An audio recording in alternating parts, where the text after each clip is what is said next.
অৰ্থাৎ 13 বৰ্ষত আমাৰ এই অনুষ্ঠানভাগ ভৰি দিছে।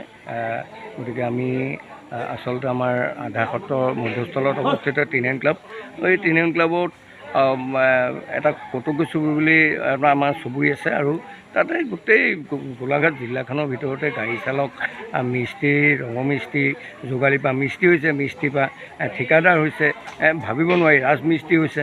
আৰু সেই লৈ পেলাই আজিৰ পৰা প্ৰায় 13 বছৰ আগতে আমাৰ গোটেইখিনি মিলিত হৈ এই অনুষ্ঠান কৰা হয়। দিনৰ ভাগত বিভিন্ন কাৰ্যসূচী কৰা হয় আৰু নিশা ভাগলৈ এভাগে মহাপুৰুষীয়া নাট প্ৰত্যেক বছৰে কৰা হয়। আমি মহামাৰী ক'ভিডতো আমি ব্যতিক্ৰম নহয়, মানে নিয়ম শৃংখলা ৰক্ষা কৰি SOP মানি চৰকাৰৰ যি নিয়ম নিৰ্দেশনা মানিও আমি অনুষ্ঠুপীয়াকৈ হ'লেও এই অনুষ্ঠান কৰি গৈছোঁ। গতিকে খুব সুন্দৰভাৱে আমি ইয়াত অনুষ্ঠান আমি কৰোঁ আৰু নিশা ভাগলৈ যথেষ্ট হাজাৰ হাজাৰ লোক উপস্থিত থাকে। আৰু এজন যুৱক, আমাৰ উদীয়মান যুৱক মিস্ত্ৰী, ৰঙমিস্ত্ৰী বুবুল বৰা ওৰফে বেজিয়া, খুব আগ্ৰহী, বিভিন্ন কামতো পাৰদৰ্শিতা আছে। গতিকে তেওঁ এভাগী আজি নিশা ভাগলৈ মহাপুৰুষীয়া নাট আগবঢ়াইছে নিসিংগম বৰাই।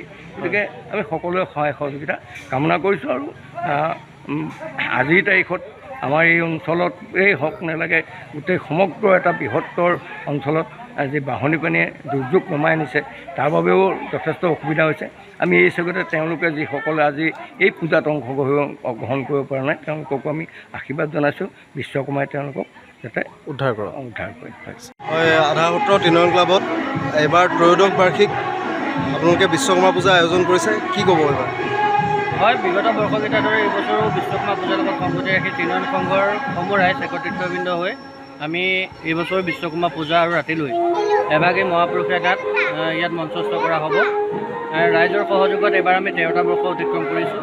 ৰাইজৰ যথেষ্ট সঁহাৰি আছে। আমি আপোনাৰ জৰিয়তে সকলোলৈকে বিশ্বকৰ্মা পূজাৰ আন্তৰিক শুভেচ্ছা জ্ঞাপন কৰিছোঁ। আশা কৰিছোঁ বিশ্বকৰ্মা দেৱতাই সকলোৱে মংগল কৰক। আৰু ৰাতিভাগলৈ যি আয়োজন হ'বলৈ মহাপুৰুষীয়া নাট নিসিংগম বৰাই নাটভাগ ইয়াত অনুষ্ঠিত হ'ব।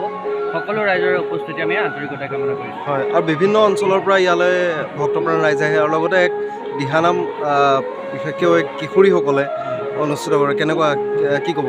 হয়, আমাৰ দিনত কেইবাটাও কাৰ্যসূচী থাকে। ইতিমধ্যে প্ৰথম অৱস্থাতে আমি দিহানামেৰে এই কাৰ্যসূচী শুভাৰম্ভ কৰোঁ। তাৰপিছত আমাৰ পতাকা উত্তোলন কাৰ্যসূচী থাকে, স্মৃতি দৰ্শন কাৰ্যসূচী থাকে। গোটেইকেইটা কাৰ্যসূচী ইতিমধ্যে 3টা কাৰ্যসূচী সফল হৈছে। ইয়াৰ পিছতে নাম প্ৰসংগ হ'ব, ৰাতিলৈ মহাপুৰুষীয়া নাট হ'ব। এই অঞ্চলটোত এই বিশ্বকৰ্মা পূজাভাগী আজি 13টা বৰ্ষ অতিক্ৰম কৰিছে। সকলো ৰাইজৰ উপস্থিতি থাকে আৰু ভাল লাগে এই অনুষ্ঠানটো উদযাপন কৰি পেলাই। যিকোনো খবৰৰ বাবে যোগাযোগ কৰক 7099017330 লগতে 7099017110 নম্বৰত।